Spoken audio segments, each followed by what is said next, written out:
আমার ভুল হয়েছে বলতে পারবো, আমার হবে না, আমি দাঁতে দাঁত চেপে লড়াই করেছি, আমাকে বলতে হবে না। দাঁতে দাঁত চেপে তো আমি লড়াই করেছিলাম, বা আমার মতো আরো কিছু শিল্পী আছে তারা লড়াই করেছিল। যেখানে দেখো আমি ধারাবাহিক করতে করতে ধারাবাহিকেরই অভিনেত্রীকে আমি বিয়ে করেছিলাম, এবং ধারাবাহিকের অভিনেত্রীর সঙ্গে আমার প্রেমের সম্পর্ক ছিল। তখন এতমন নয়, আমি যখন রাস্তায় বসছি আমার সহশিল্পীর মৃত মৃত সহশিল্পীর ছবি নিয়ে এবং আমার ছবিতে মালা দিয়ে আমি প্রতীকী প্রতিবাদ করছি, আমাকে আমার কাউকে পাশে দরকার নেই, কিন্তু আমার সম্বন্ধে যারা সমালোচনা করলেন তারা একাংশ তো এখন করাপ্টেড, আমি তো জোরেই বলছি। প্রত্যেকের মধ্যে আছে, দেখো আমাকে টাকা নিয়ে কখনো বলতে পারবে না কেউ, বলার চেষ্টা করেছে। এবার নারী ঘটিত ব্যাপারে আমাকে বহু জায়গায় ফাঁসানোর চেষ্টা করা হয়েছে। মানে তোমায় বললাম বিতর্ক শব্দটা এবং ফুটেজ খোর, এই দুটো শব্দ তোমার সঙ্গে খুব জুড়ছে। মানে আমি যদি বেঁচে থাকি আর কি এইসব কথা বলার পর।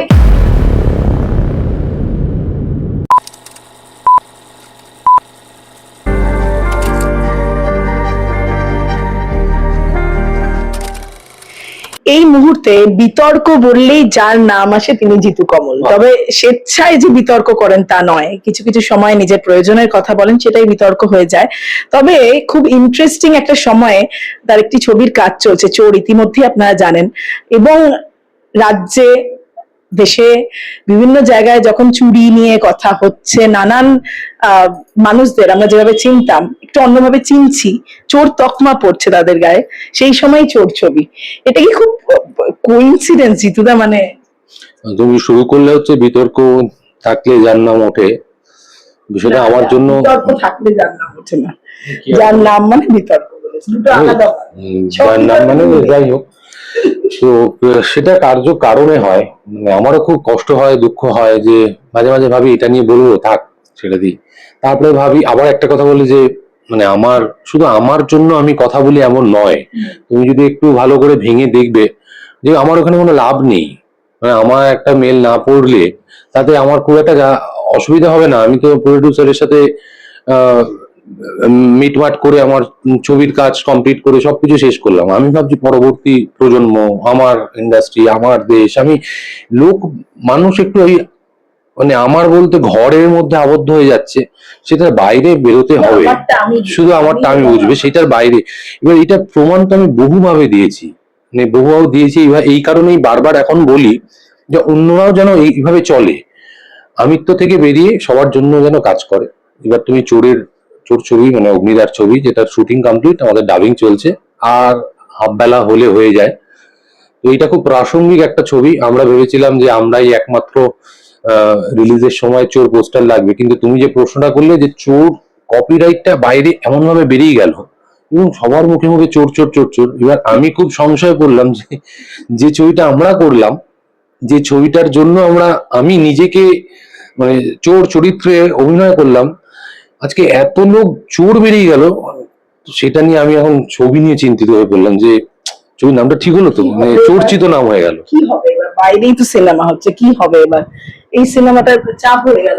না, চাপ কিছু হয়নি। দেখো, দেশের স্বার্থে, দশের স্বার্থে যদি আমার মতো অভিনেতা যে সাজে চোর, তাকে পেছনে রেখে সামনের চোরগুলো সামনে এসে ধরা দেয় এবং ধরা মানে পড়ে, সেটা আমাদের জন্য, আমাদের সমাজের জন্য খুব কল্যাণকর। একদম, তুমি যে কথাটা বললে জিতুদা, সেটাও কিন্তু এখন ভীষণ প্রয়োজনীয় যে আসল যারা চোর তারা ধরা পড়ুক, মানে যারা পেছনে আসল চুরিটা করেন বিভিন্ন ভাবে তারা যেন ধরা পড়েন, এটা আমরাও সকলে চাইছি। স্কেপগোট যাতে কেউ না হন, সেটাই বোধহয় এই ছবিরও বিষয়। হ্যাঁ, এই ছবির বিষয় খুব প্রাসঙ্গিক এই ছবিটা, মানে অনেক দুর্নীতির কথা এখানে তোলা হয়েছে। এবং আমি ডাবিং করতে গিয়ে মাঝে মাঝে হাসছিও যে এই ঘটনা তো এখন ঘটছে, এবং সেটার ডিরেক্টরের দূরদর্শিতা হোক এবং আমাদের পাঠ করার ইয়ে হোক, হয়তো আমাদের এখন এই ছবিটা হলে আমরা আরো উপাদান পেতাম যে ও আচ্ছা এইরকম অভিনয়টা হতে পারে। মানে সেটা কান্নার অভিনয় হোক, ইভেন আরো অনেকে তো অনেক কিছু নিয়ে অভিনয় করছে, ভালো লাগছে দেখতে। আচ্ছা, এটা কি কোথাও ধরো আমরা সকলেই দেখছি, এবং তুমি যেহেতু এই কথাটা বললেই যে কান্নার অভিনয়, আমরা বুঝতে পারছি এটা সাধারণ মানুষ বলছেন, সেখান থেকে যাদের নিয়ে কথা বলছেন ইন্ডাস্ট্রির মানুষদের নিয়ে, সেটার তুমি একটা অংশ অবশ্যই, তুমি অস্বীকার এটা করতে পারবে না। কিন্তু এই যে ধরো কিছু না করেও সেই বদনামটা লেগে যাচ্ছে প্রত্যেক শিল্পীদের উপর, জেনারেলাইজ করে ফেলেন মানুষ। মানে কেন কার উপর লাগছে এরকম? যারা করেছে আর্টিস্টরাই আর্টিস্ট স্কুল, মানে 100 জনের মধ্যে 90% আর্টিস্ট স্কুল এই ভুলটা করেছে। যে ভুলটা করেছে তাদের, মানে ওই যে ধর্মের কল বাতাসে নড়ে, পাপের শাস্তি তো তোমাকে এই জন্মেই তোমাকে দিয়ে যেতে হবে। অনেকে চাপে, অনেকে চাপ প্রয়োগ হয়েছিল বলে, কোথায়, আমি তো অনেক কাজ করেছি, আমার প্রতি চাপ প্রয়োগ করে তো আমার কিছু করে উঠতে পারেনি। আমার কাছে কি চাপ আসেনি? আমি নিশ্চয়ই দেখাবো, যখন তুমি পলিটিক্যাল ইন্টারভিউ নেবে, আমি কি, মানে আমি যদি বেঁচে থাকি আর কি এইসব কথা বলার পর। কেন, মানে এটা কেন না, আমার বলছো? সাথে যা যা SMS হোয়াটসঅ্যাপ এসছে যাদের, সেইটা খুব কাম্য ছিল না। আমি সেই চাপটা তো নিয়েছি। তারা big shots, they are big shots, they were big shots, তারা ছিলেন। এখনো তো নিচ্ছ না, এখন খুব একটা 4 তারিখের পর আমাকে নিতে হয়নি। না, তুমি যেভাবে কথা বলো, ধরো যে কথাগুলো স্পষ্ট ভাবে শুনছেন, মানে এখন তো তারা শুনছেন, মানে শোনার জায়গাতেই নেই। যেটা ঘটছিল তার আগেনস্টে আমি কথা বলছিলাম। দেখো, এমন নয় আমি যখন রাস্তায় বসছি আমার সহশিল্পীর মৃত মৃত সহশিল্পীর ছবি নিয়ে এবং আমার ছবিতে মালা দিয়ে আমি প্রতীকী প্রতিবাদ করছি। আমাকে, আমার কাউকে পাশে দরকার নেই, কিন্তু আমার সম্বন্ধে যারা সমালোচনা করলেন তারা একাংশ তো এখন করাপ্টেড, আমি তো জোরেই বলছি যে তারা সমালোচনা করছিলেন আমার সম্বন্ধে। আমি আমার সিনিয়রের কাছে গিয়েছিলাম এই কথাটাই বলতে, যে আমার প্রডিউসারের কাছ থেকে 1.5 লক্ষ টাকা চাওয়া হচ্ছে, সেটা বলার জায়গা পাচ্ছিলাম না। এখন হয়তো আমাকে বলার সুযোগ করে দেবে, কিন্তু এখন আমি তোমাদের কাছেই বলবো, কি আছে, এখন তো সবটা ওপেন হয়ে গেছে, এখন তো তারা সামনেই নি, তাদের নামে আর আমি দোষ দেবো কি? তারা নিজেরাই সারেন্ডার করে বেরিয়ে আসছে, আমার ভুল হয়ে গেছে, কেউ দল পরিবর্তন করছে। তো আমাকে তখনও কোনো দলে যেতে হয়নি, এখনো কোনো দলে থাকতে হচ্ছে না। তুমি কোন দলে আছো জিতুদা? মানে একটা তো দল থাকে, মনুষ্যত্বের দল হোক, সেটাও হতে পারে। তুমি কোন দলে আছো? তুমি তো উত্তর দিলে, যে দলে তুমি আছো সেই দলেই আমি আছি। তুমি অনেক সময় মাইক্রোফোন বুম নিয়ে দাঁড়িয়ে অনেকের কথা শুনে ভেতরে ভেতরে হাসো বা কষ্ট পাও যে মিথ্যে কথা বলছে, কিন্তু কিছু বলে উঠতে পারো না। সেখানে আমি হয়তো হাসি, কষ্ট পাই, আমি বলে উঠতে পারি।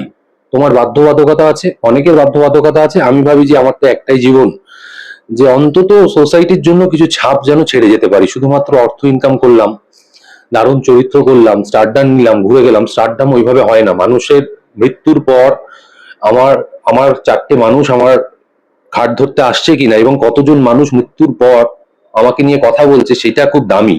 আবার এমনও যেন না হয় যে 4 দিন কথা বলে 6 দিনের দিন ভুলে গেল, সেটাও যেন না হয়। ছাপ যেন সমাজের বুকে আমরা প্রত্যেকে ছেড়ে যেতে পারি।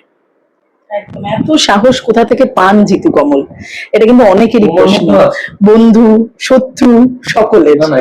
না, তুমি যেটা বললে আমি অনেক জায়গায় জানি যে মিথ্যেটা, সেটাই হয়তো আমি দেখাচ্ছি, দেখাতে হয় বাধ্য। প্রত্যেকের মধ্যে আছে। দেখো, আমাকে টাকা নিয়ে কখনো বলতে পারবে না কেউ, বলার চেষ্টা করেছে। এবার নারী ঘটিত ব্যাপারে আমাকে বহু জায়গায় ফাঁসানোর চেষ্টা করা হয়েছে, এবং আমার ঈশ্বর, তোমার চিরদিনই তুমি যে আমার ধারাবাহিক চলরা কালিনো, অনেক জায়গায় অনেক জায়গায় তোমার সহ অভিনেত্রীর ক্ষেত্রে বলছি না, তার আগের ধারাবাহিকদের, মানে আগের ধারাবাহিকের ক্ষেত্রেও প্রসঙ্গ টানা হয়েছে, তুমি জানো। তো যাই হোক, না, আগের ধারাবাহিক আমি জানি না। যেখানে দেখো, আমি ধারাবাহিক করতে করতে ধারাবাহিকেরই অভিনেত্রীকে আমি বিয়ে করেছিলাম, ধারাবাহিকের অভিনেত্রীর সঙ্গে আমার প্রেমের সম্পর্ক ছিল। তখন এতটা রাজনীতির মধ্যে মানে ফেলতো না শিল্পীদের। এখন শিল্পীরা এতটাই মঞ্চে চলে গেল। 21শে জুলাইয়ের মঞ্চ তুমি দেখেছো, সবাই তোলে বা অন্যরাও গান গায়। তুমি লাস্ট লাস্ট কেন, মানে কোনো মঞ্চে, মানে এই যে কোরাপ্টেড সরকার বলা হচ্ছে, কোনো মঞ্চে আমাকে কোনোদিন কেউ দেখেছে? কোনো গানের মঞ্চে আমাকে কেউ কোনোদিন দেখেছে? আমি কম্প্রোমাইজ করেছি প্রত্যেকটা দিন, দাঁতে দাঁত চেপে কম্প্রোমাইজ করেছি। আমার কাছে প্রচুর অর্থর প্রলোভন ছিল, অর্থর ছিল যে প্রচারে গেলে এই এতগুলো টাকা পাওয়া যাবে। বিশ্বাস করো, আমি আমার শিবের দিব্যি দিয়ে বলছি, আমি আজকে এত সুন্দর নিঃশ্বাস প্রশ্বাস নিয়ে ঘুমোতে পারি এবং তোমার সামনে আমি মানে বুক চিতিয়ে ইন্টারভিউ দিতে পারি। আমার কখনো ফার্মলিং হবে না। আমার ভুল হয়েছে বলতে পারবো, আমার হবে না। আমি দাঁতে দাঁত চেপে লড়াই করেছি, আমাকে বলতে হবে না। দাঁতে দাঁত চেপে তো আমি লড়াই করেছিলাম, বা আমার মতো আরো কিছু শিল্পী আছে তারা লড়াই করেছিল। আমি কালকে একটা পোস্টে লিখেছি, আমি আমার দাঁতগুলোই দিয়ে দিয়েছি ইন্ডাস্ট্রিকে, আমি দাঁতে দাঁত চেপে লড়াই করবো কি? তো ভয় ভয় কিসের? মানে আমি না করলাম, আমি যাব না। আমার কাছে কোনো সরকারি অনুষ্ঠানের কার্ড লাস্ট 9-10 বছরে আসেনি। লাস্ট একটা সরকারি অনুষ্ঠানে এক সাংবাদিক বন্ধু, ডিরেক্টর বন্ধু, সে আমাকে জোর করে নিয়ে গেল এবং সেখানে আমি আমন্ত্রিত নই। খুব লজ্জা লেগেছিল। তাও ঠিক আছে, ফিল্ম ফেস্টিভ্যাল গেলাম, কিন্তু কোনো সরকারি টেলি একাডেমি হোক, আমাকে লাস্ট 10-15 বছরে কোনোদিন কেউ কার্ডও পাঠায়নি, কোনোদিন নয়। এবং বহু প্রাইভেট মানে ধরো অরাজনৈতিক কিন্তু বেসরকারি চ্যানেলস গুলো যেগুলো করে, বহু মানে যেগুলো খুব নামি অ্যাওয়ার্ড বলে আমরা জানতাম, আমার কাছে কখনো লেটারটুকু আসতো না। যদি দরকার পড়ে জিতুকে দিতেই হবে এইবার বা জিতুকে ডাকতেই হবে তখন হয়তো বলেছে, কিন্তু সরকার যেখানে যোগাযোগ স্থাপন রাখতো বা কোনো নেতা নেত্রীর হাত থাকতো আমাকে কখনো ডেকে পাঠানো হয়নি। আমি তাতে রিগ্রেটও বোধ করি না, আমি গর্ববোধ করি। এখন মনে হয়েছে যে বাহ, এটা তো আমাকে ঈশ্বর বাঁচিয়ে দিয়েছেন। থ্যাংক ইউ সো মাচ জিতুদা। শেষ করব, শেষে শুধু একটাই প্রশ্ন, এই যে শুরুটাই করলাম, তোমাকে বলা যায় আর আমি জানি তুমি সত্যি বলো, সেই কারণে তোমাকে প্রশ্নটা করলাম যে বিতর্ক শব্দটা, মানে তোমায় বললাম বিতর্ক শব্দটা এবং ফুটেজ খোর, এই দুটো শব্দ তোমার সঙ্গে খুব জুড়ছে। সেটা তোমার বিভিন্ন পদক্ষেপে হোক বা স্বেচ্ছায় হয়তো না, পদক্ষেপের কারণে। এটা নিয়ে তুমি কি বলবে? এটা শেষ করো তুমি। তুমি ফটো তুলছো, ফুটেজ উঠছে। তুমি ফটো তুলো না, ফুটেজ উঠবে না। তুমি দেখছো, ভিডিও দেখছো, ফুটেজের ভিউজ হচ্ছে। আমি কি তোমাদের ডেকেছিলাম যে আমার এখানে আমি প্রতীকী বিপ্লব করব? 15 মার্চ আমি যখন মেল করেছিলাম, আমি কি কাউকে ডেকেছিলাম? কিন্তু আমার সিংহ আর্টিস্ট কিন্তু জানতো যে জিতু মেল করেছে, তখন তো জানাচ্ছ না। আমি যখন প্রতিবাদ করছি জানাচ্ছ। আচ্ছা, টেকনিশিয়ানের পাশে যখন আমি দাঁড়াচ্ছি তখন সেটাকে কি বলবে? আমি যখন একটি বাচ্চা এখন নিজের প্রচার নিজে করছি, একটা বাচ্চা ছেলে অসুস্থ হয়ে পড়ছে, তার কাছে যাচ্ছি, তখন তুমি কি বলবে? ইউনিটে কেউ অসুস্থ হলে প্রথম জিতু এগিয়ে যাবেই।